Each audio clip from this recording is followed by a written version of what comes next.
नमस्ते। आज की हमारी इस चर्चा में आपका स्वागत है। आज हम एक बहुत ही रोमांचक सफर पर चलने वाले हैं।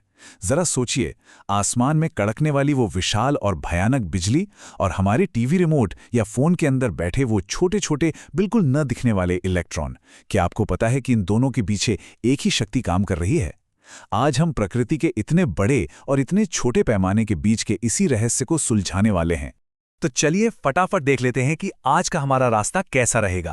पहले हम विद्युत धारा की प्रकृति को समझेंगे, फिर देखेंगे कि एक चालक यानी कंडक्टर के अंदर इलेक्ट्रॉन कैसे काम करते हैं। उसके बाद ओम का नियम और प्रतिरोध, फिर एक बहुत ही दिलचस्प कंसेप्ट अपवाह वेग यानी ड्रिफ्ट वेलोसिटी, और आखिर में ओम के नियम की कुछ सीमाएं। चलिए, बिना किसी देरी के अपने पहले विषय पर आते हैं, विद्युत धारा की प्रकृति। एक बड़े नजरिए से देखते हैं कि आखिर ये है क्या। जब हम बिजली के बारे में सोचते हैं तो सबसे पहले क्या आता है दिमाग में? शायद बारिश के मौसम में आसमान से गिरने वाली वो खौफनाक बिजली। ये वायुमंडल में कुछ ही पलों के लिए बहने वाला एक बहुत ही हिंसक और बेकाबू बहाव है। लेकिन जरा इसकी तुलना हमारी कलाई घड़ी या टीवी रिमोट की बैटरी से कीजिए। वहां जो करंट बह रहा है वो बिल्कुल शांत है, स्थिर और नियंत्रित। ठीक वैसे ही जैसे किसी नदी में पानी बड़े आराम से लगातार बह रहा हो। दोनों ही विद्युत धारा हैं, लेकिन उनका बर्ताव बिल्कुल अलग है। अगर हम इसके स्केल या परिमाण को देखें ना, तो आंकड़े सच में हैरान करने वाले हैं। आसमान से गिरने वाली बिजली में दसियों हजार एम्पियर का करंट होता है, जो पल भर में सब कुछ राख कर सकता है। वहीं हमारे घरों में चलने वाले पंखे या फ्रिज में करीब 1 एम्पियर का करंट बहता है। लेकिन सबसे दिलचस्प बात, हमारे अपने शरीर के अंदर हमारी नसों में जो सिग्नल दौड़ रहे हैं, उनमें भी करंट है, बस वो कुछ माइक्रो एम्पियर का होता है।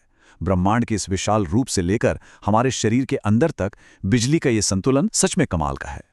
अब इस बड़े स्केल से जरा जूम इन करते हैं और अपने दूसरे विषय पर चलते हैं, चालक के अंदर इलेक्ट्रॉनों की दुनिया। जब हम किसी ठोस तार जैसे तांबे के तार को देखते हैं और उसमें एक इलेक्ट्रिक फील्ड लगाते हैं, तो अंदर का नज़ारा बदल जाता है। अचानक से सारे चार्ज एक सिस्टम में आ जाते हैं और एक खास दिशा में, धनात्मक सिरे से ऋणात्मक सिरे की ओर बहना शुरू कर देते हैं। बाहर से ठोस दिखने वाली चीज के अंदर असल में एक पूरा का पूरा ट्रैफिक सिस्टम चालू हो जाता है। लेकिन ये करंट बहता कैसे है? इसका जवाब छिपा है मुक्त इलेक्ट्रॉनों यानी फ्री इलेक्ट्रॉन्स में। होता क्या है कि किसी ठोस कंडक्टर में परमाणु बहुत कसकर बंधे होते हैं, लेकिन उनमें से कुछ इलेक्ट्रॉन अपने नाभिक से थोड़े आजाद होते हैं। यही आजाद या फ्री इलेक्ट्रॉन असल में वो वर्कर्स हैं जो पूरे मटेरियल के अंदर करंट को एक जगह से दूसरी जगह ढोकर ले जाते हैं। पर मजे की बात यह है कि जब तक आप बैटरी या स्विच ऑन नहीं करते, यानी कोई बाहरी इलेक्ट्रिक फील्ड नहीं होता, तब तक इन इलेक्ट्रॉनों की जिंदगी बड़ी ही अस्त व्यस्त होती है। ये पागलों की तरह अंदर इधर उधर भागते रहते हैं, भारी आयनों से टकराते हैं और इनकी कोई एक दिशा नहीं होती।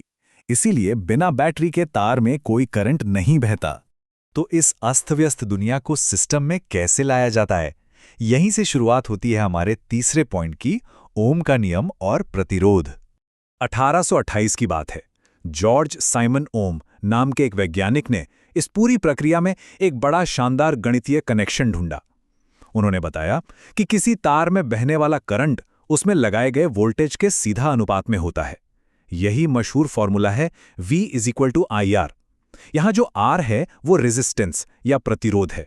आसान भाषा में कहें तो ये वो रुकावट है जो करंट के बहने का विरोध करती है। इसे एक बहुत ही सिंपल लॉजिक से समझते हैं, बिना मैथ्स में ज़्यादा उलझे। मान लीजिए आप एक तार की लंबाई दोगुनी कर देते हैं, तो करंट को दुगनी दूरी तय करनी पड़ेगी, है ना? इसलिए उसका प्रतिरोध भी दोगुना हो जाएगा। और अगर आप उस तार की मोटाई आधी कर दें, यानी रास्ता संकरा कर दें, तो भी प्रतिरोध दोगुना हो जाएगा। इसका सीधा सा मतलब है कि प्रतिरोध तार की लंबाई और उसकी मोटाई पर निर्भर करता है, और यहीं से प्रतिरोधकता या रेजिस्टिविटी का कंसेप्ट जन्म लेता है। चलिए अब आते हैं आज की चर्चा के सबसे दिलचस्प हिस्से पर। पॉइंट नंबर 4, अपवाह वेग या ड्रिफ्ट वेलोसिटी की घटना। सच कहूं तो ये फैक्ट आपको बिल्कुल हैरान कर देगा। क्या आपको अंदाजा है कि तांबे के तार के अंदर ये जो फ्री इलेक्ट्रॉन है, ये कितनी तेजी से आगे बढ़ते हैं? इनकी असल स्पीड, जिसे हम अपवाह वेग कहते हैं, वो होती है मुश्किल से 1.1 मिलीमीटर प्रति सेकंड।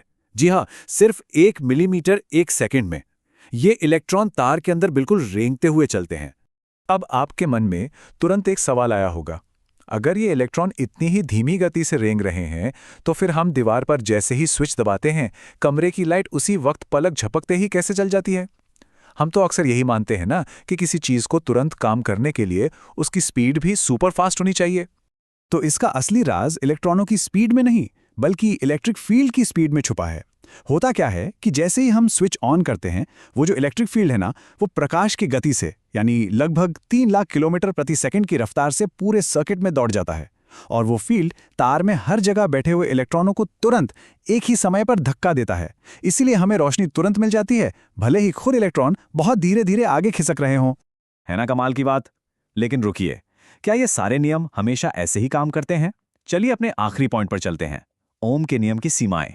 असल में आजकल के जो मॉडर्न इलेक्ट्रॉनिक्स है ना, जैसे कि डायोड्स, वो ओम के नियम को बिल्कुल नहीं मानते। वो इन नियमों को तोड़ देते हैं। ऐसे उपकरणों में वोल्टेज और करंट का सीधा कनेक्शन खत्म हो जाता है। अगर आप वोल्टेज की दिशा पलट दें तो जरूरी नहीं कि करंट भी उसी मात्रा में उल्टी दिशा में बहे। और तो और कभी-कभी एक ही करंट के लिए आपको अलग-अलग वोल्टेज देखने को मिल सकता है। मतलब मॉडर्न दुनिया में ओम का नियम हर जगह लागू नहीं होता। तो अंत में ये सब जानने के बाद सोचने वाली बात यह है कि अगर ओम के नियम जैसे इतने बुनियादी और पुराने नियमों की भी आज की एडवांस टेक्नोलॉजी में अपनी सीमाएं हैं, तो भविष्य में होने वाली खोजों से भौतिकी के और कितने यूनिवर्सल नियम टूटने वाले हैं। विज्ञान कभी रुकता नहीं है, ये हमेशा हमें कुछ नया और चौंकाने वाला सिखाता है। उम्मीद है इस चर्चा से आपको अपने आसपास की दुनिया और बिजली को देखने का एक नया नजरिया मिला होगा। हमारे साथ जुड़ने के लिए बहुत बहुत धन्यवाद।